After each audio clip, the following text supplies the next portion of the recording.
Hi everyone, it's Amanda, and today I'm going to do my November reading wrap-up. So I read quite a few books in November, and I'm going to just get started and show you what I read. The first book I read was The Grown Up by Gillian Flynn. This I received from Blogging for Books in exchange for an honest review. I was really excited when I saw that they had it, so I requested it right away. And I was really happy with how it looks. It's so cute. It's just a little book. The cover is really cool. The back, it says you like ghost stories, and then the inside has really pretty end pages. So just a really nice little book. The story I didn't like as much. It was an interesting story. It started out well. It was very promising in the beginning, and then it kind of just went downhill for me. The ending was ridiculous in my opinion. I really didn't like the ending. I didn't like how she ended it. I ended up giving it 3 stars. I think it was more like a 2.5 star, but it does have some like supernatural stuff. It's about an old house. I don't want to really say much about it because it is very short.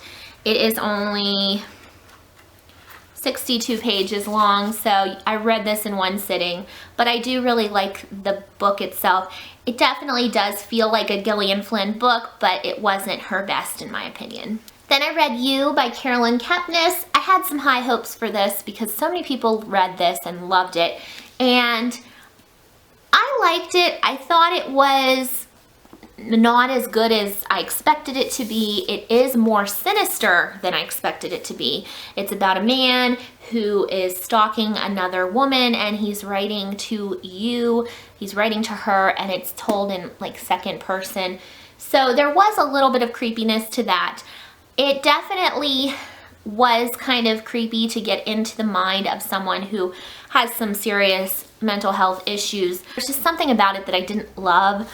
I didn't find it to be that great. So I ended up giving this one 3 stars. I didn't hate it. I didn't love it. I just liked it. Then I read Halloween Party by Agatha Christie. I started this at the end of October but didn't finish it until November. And I was excited to read this. It's about this teenage girl. They're having a party and she is found dead. She has been drowned in the bobbing apples part of the party. And so it's a mystery, and it's a Hercule Poirot mystery. He comes in to solve it. It was really dry. It was really slow, and when I got towards the end, I just skimmed to find out who the murderer was because I was just kind of over it. I didn't think this was her best. I've read a couple other books by Agatha Christie and they were much better, but I did read that this is one of her worst as far as the books she's written. I do really like the cover. I love that the book is red, the pages are red on the edges, but just not the best, and I ended up just giving this 2 stars. I definitely probably wouldn't recommend this one. I just didn't think it was that great. Then I read The Good Father by Diane Chamberlain. I have been wanting to read some more Diane Chamberlain books just because the Girly Girl Bookworm, I watch all of her videos. I love her videos. She loves Diane Chamberlain. It's like her favorite author right now, and she talks about her all the time. So I was kind of motivated to read one of her books, and this was very, very good. I've read The Secret Life of C.C. Wilkes as well, and I liked that one, but this one was better to me. This is about a man. He was a teen dad, and he has complete full custody of his little girl. Her name is Bella, and things happen, and he gets into a really bad financial place and gets very desperate and needs to find a way to make money. An opportunity comes along that isn't exactly legal, but he decides to take it for him and his daughter, and the story goes from there. And there are a lot of twists and turns, and the characters are very well developed. It's a sweet story. I loved the main character, Travis. He just is such a great dad, and he loves his daughter so much, and it's just heartbreaking to read this story. Definitely gave this 5 stars. I would totally recommend it. I recommend you pick up some books by Diane Chamberlain if you like adult fiction, you like contemporary with some drama. This was a great one. Then I read The Caged Graves by Diane K. Salerni. This, I love the cover of. I bought this because of the cover. It's about this girl. It takes place in the 1800s, right after the Civil War, 1867. Her name is Verity Boone, and when she was little, her mother died and she was sent to live with relatives, but now she's coming back to live with her father. When she gets back to the town, she notices some graves that have a cage over them. And it's strange because, like, why are there cages? And she comes to realize that one of the graves is her mother's. So she goes into this mystery of what happened, why are there cages, etc. I really liked this story. I did find it to be good. It was pretty slow moving, but it was also enjoyable. I would definitely recommend this one if you like historical fiction. It was kind of strange, like I didn't know what was going to happen, and I was surprised by how it all came together. There actually are graves with cages. That's where the author got her idea for this book in the town she lives in. So it's kind of neat. And I gave this one 3 stars. Again, I didn't hate it, but I didn't love it. I enjoyed it, but not enough to give it a 4-star rating. 3 stars to me doesn't mean I didn't like it. It just means I didn't love it. I just kind of enjoyed it. So this was 3.5 star book for this one, and yeah, this was pretty good. And I read Kiss Me First by Lottie Mogash, I don't know. This is about a woman, she just lost her mother, she's kind of all alone. She moves into this apartment and she starts going on this message board that's like a philosophical message board where people talk about ethics and morals and things like that. She meets this man that is the creator of the message board. He wants to meet her in person after seeing her posts, and he wants her to help him. He knows a woman who wants to commit suicide, but she doesn't want her family to know, so he wants this girl, Layla, to kind of be like a catfish for this girl and pretend that she's this girl after she commits suicide on Facebook, emails, things like that, so that her family doesn't know she committed suicide, basically. And that's what the story is about. I enjoyed this. I thought it was really interesting. It was an interesting premise, but something about the writing was kind of hard to muddle through. I liked the plot line, I liked the story, and I did find it to be really interesting, but yeah, there was something missing about it. I gave it 3 stars. I wasn't exactly surprised at the end with everything that was happening. I felt like it was maybe a little bit too long for what it was about. I think it could have been condensed, but it was a pretty decent book. It's called a psychological thriller. I wouldn't say that. I didn't feel like it was thrilling in any way. I think it was a more slow-paced book, and I think that's one of the reasons I didn't love it.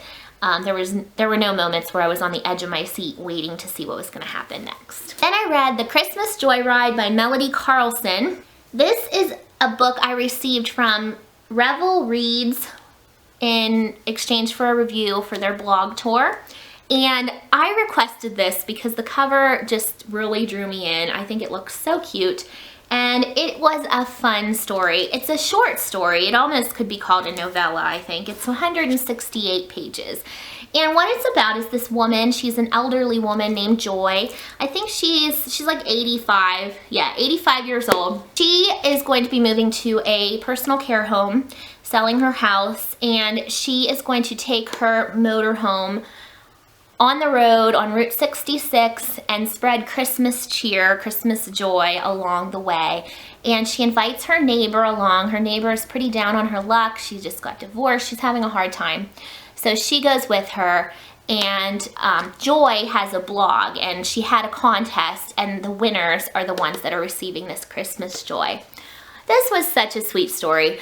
I really liked it. There was only one thing about this book that I didn't enjoy, and that was the end had this cliched storyline that really could have been cut away, and it still would have been a great story.